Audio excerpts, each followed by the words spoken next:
اعوذ باللہ من الشیطان الرجیم بسم اللہ الرحمن الرحیم۔ ناظرین و حاضرین، السلام علیکم ورحمۃ اللہ وبرکاتہ۔ آج کا ٹاپک ہے انما الاعمال بالنیات۔ انگلش میں اسے کہیں گے ڈیڈز ڈپینڈس اپان انٹینشن۔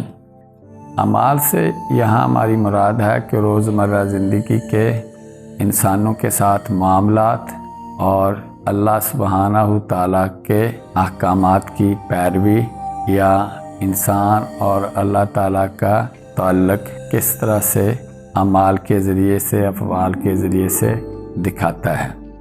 دیکھنے میں یہ آتا ہے کہ انسان کی بات کے دو رخ ہوتے ہیں، ایک ظاہری رخ اور ایک باطنی رخ۔ اسی طرح سے افعال کے بھی دو رخ ہوتے ہیں، ایک ظاہری اور ایک باطنی۔ اب فرض کریں میں اگر 5 وقت کی نماز پڑھتا ہوں اور یہ دل میں سوچتا ہوں کہ لوگ مجھے نمازی کہیں گے اور مجھے بڑا اچھا سمجھیں گے اور معاشرے میں میری قدر ہوگی اور قدر ہو رہی ہے، تو میں دل ہی دل میں خوش ہوتا ہوں اور میں یہ خیال نہیں کرتا کہ نماز تو اللہ تعالیٰ کا میرے اوپر ایک فرض ہے بحیثیت مسلمان، مجھے یہ ادا کرنی ہے، اور صحیح نیت کے ساتھ کہ اس میں کوئی دوسروں کے لیے دکھاوا نہ ہو۔ اگر دوسروں کے لیے دکھاوا ہے تو اجر میں کمی آ جائے گی۔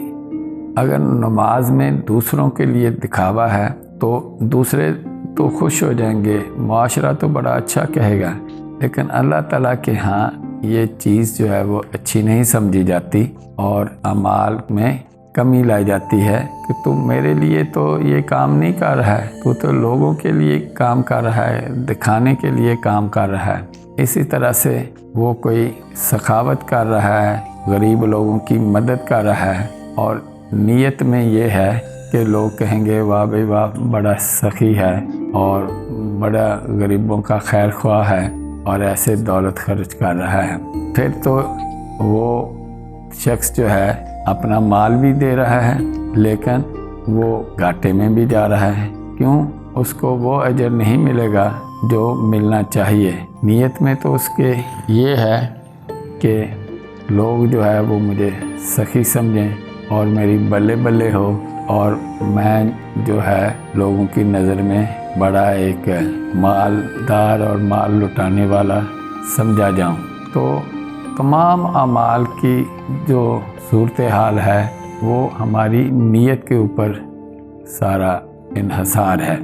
اگر جو نیت میں ہے وہی ظاہر میں انسان کر رہا ہے پھر تو معاملہ ٹھیک ہے، بہتر ہے، اور اللہ تعالیٰ جو ہے وہ اس کو پورا اجر دے گا۔ اور اگر نیت میں جتنی کمی اور دکھاوا ہوگا اتنا ہی اجر میں کمی اور خامی ہوگی۔ ہم دیکھتے ہیں خصوصاً قربانی کے لحاظ سے اللہ تعالیٰ بڑا واضح طور پر یہ فرمایا گیا ہے کہ قربانی کے جانوروں کا خون اور گوشت مجھے نہیں پہنچتا، مجھے تو وہ نیت جس خلوص سے، جس شوق سے آپ قربانی دے رہے ہیں وہ پہنچتا ہے۔ تو نیتیں تو اصل میں اللہ تعالیٰ ہی جانتا ہے، انسان کو تو ظاہر کو دیکھ کر ہی فیصلے کرتا ہے۔ تو کہنے کا مطلب یہ ہے کہ ظاہر بے شک جیسا بھی ہے، اصل معاملہ جو ہے وہ نیت کا ہے۔ نیت کے دیکھتے ہوئے اللہ تعالیٰ نے اپنے اجر اور بدلے یا ثواب کا فیصلہ کرنا ہے۔ تو اگر نیت میں کمی بیشی ہوگی تو ظاہر ہے اجر میں بھی پھر کمی بیشی ہوگی۔ جتنا خلوص اور جتنی نیت اچھی ہوگی اتنا ہی زیادہ اجر ملے گا۔ تو ہمیں چاہیے کہ ہم اپنی نیتوں کو بہتر اور اعلیٰ کریں۔ تو دعا ہے کہ اللہ تعالیٰ ہماری نیتوں کو ہمارے اعمال کے مطابق رکھے، اللہ تعالیٰ ہمارے حال پر رحم کرم کرے۔ اللہ حافظ۔